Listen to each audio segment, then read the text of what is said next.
go back to this story of Indian student visas and whether or not this is a good price to pay to get a bumper trade deal with India, one of the most exciting economies in the world. And on top of that, a trade deal that would be very much vested in the services industries, which, frankly, is the backbone or the huge percentage of UK economy these days. We're not really a country that makes things anymore, but we're very brainy and we have a lot of skin in the game when it comes to our services. And we never did have a trade deal with the EU in that regard, but is issuing lots of visas to student visas to Indians the way to go about things in order to get that deal. Let's speak now to Dr. Mike Jones, Executive Director of Migration Watch UK.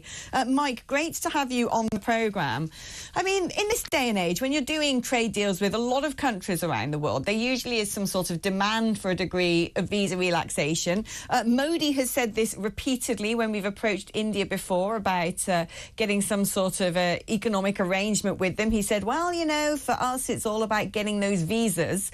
Do you think this is an avenue that the government should go down, or should this be basically a red line where Sunak says, look, we want to do a trade deal with you, but we just cannot be handing loads of student visas to you right now? Well, first of all, I'll say some of the best people I've met in my life, both friends and work colleagues, have come from India. You know, I have no doubt that Indian students have enriched the country socially, economically, and academically. However, immigration policy should never be used as a bargaining chip for finalising a trade deal. Ultimately, the purpose of immigration policy is to benefit the national interest. It's to benefit British people. And we already have close to 500,000 student visas being issued every year.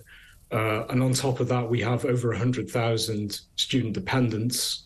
Admittedly, Suella Braverman is trying to clamp down on that loophole.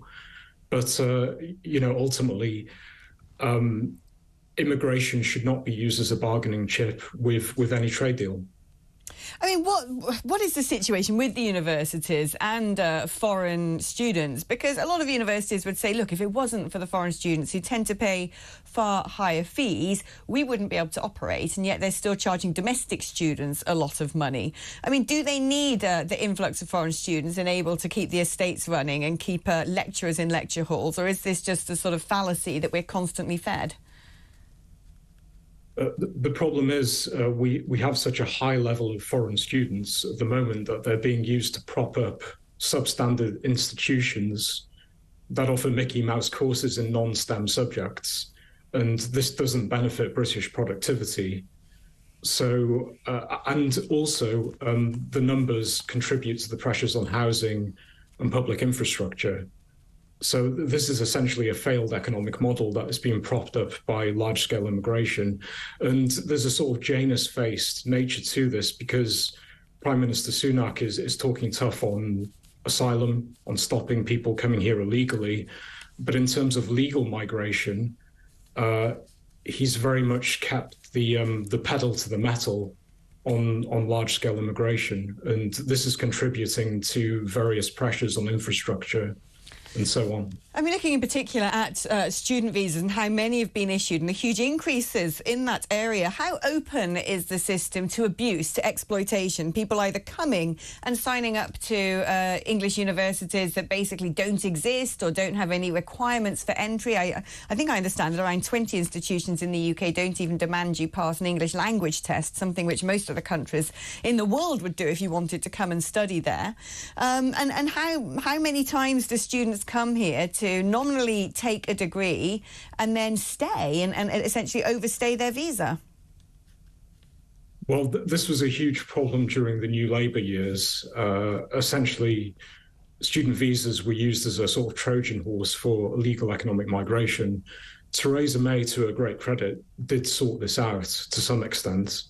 But today, what we're seeing is the foreign student visa scheme being used as a Trojan horse for mass economic migration.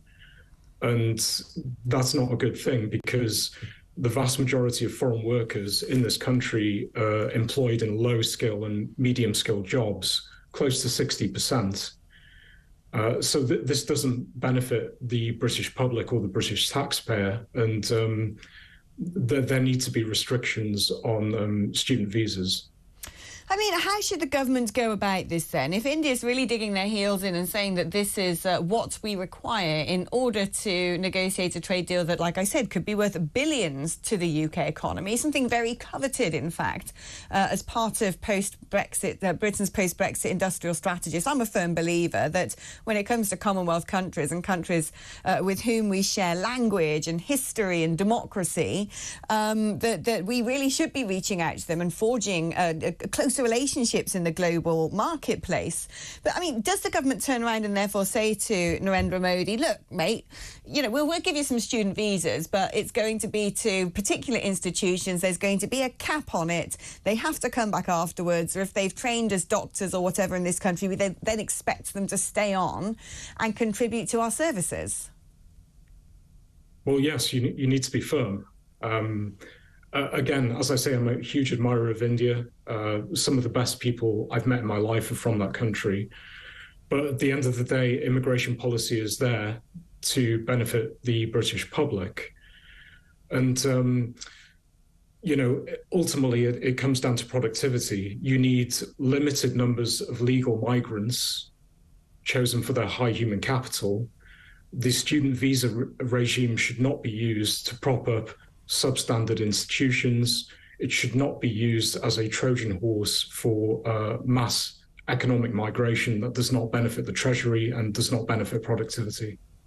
I mean, why do you think when the Conservatives have promised time and again, they've been in power for, you know, well over a decade now, and every single Conservative government, manifesto, Prime Minister, I mean, that seems to change every 5 seconds, constantly tells us the same thing. We are the only party that can control immigration. We're the only party that takes this seriously. Get Labour, the doors are going to be flung wide open and it's going to be far, far worse. And yet we've now got record figures of 1 million gross people per year. They're not gross people, but that's, you know, in terms of the total number of people coming into the country is well over 1 million. Net, of course, it's over 600,000. Why isn't there a government doing something about this? They know what the will of the people is. They know what the attitude of the general public is. They can see our public services creaking. They know we don't have enough houses. They know there's an NHS backlog. We're now closing schools because buildings are dilapidated and there's not enough classroom places. Why don't they just take this in hand and say, that's it, we're controlling immigration? It's due to short-termism. Essentially, the political economy is completely rigged against the British public and the British taxpayer. Interest groups, you know, big business, they're agents of opinion.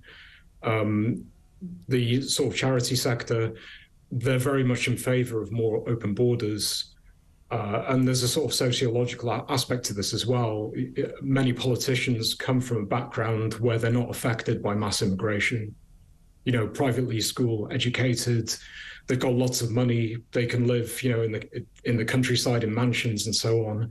So they're not affected by this personally, but they do pay attention to what business says, to what the third sector organizations are saying. So, you know, there's a sort of big interest group dynamic here, and that's sort of short-circuiting the democratic process, and it's awful. We need to keep the government's feet to the fire. We do indeed, and people like you do a fantastic job in doing just that. Dr. Mike Jones, Executive Director of Migration Watch UK.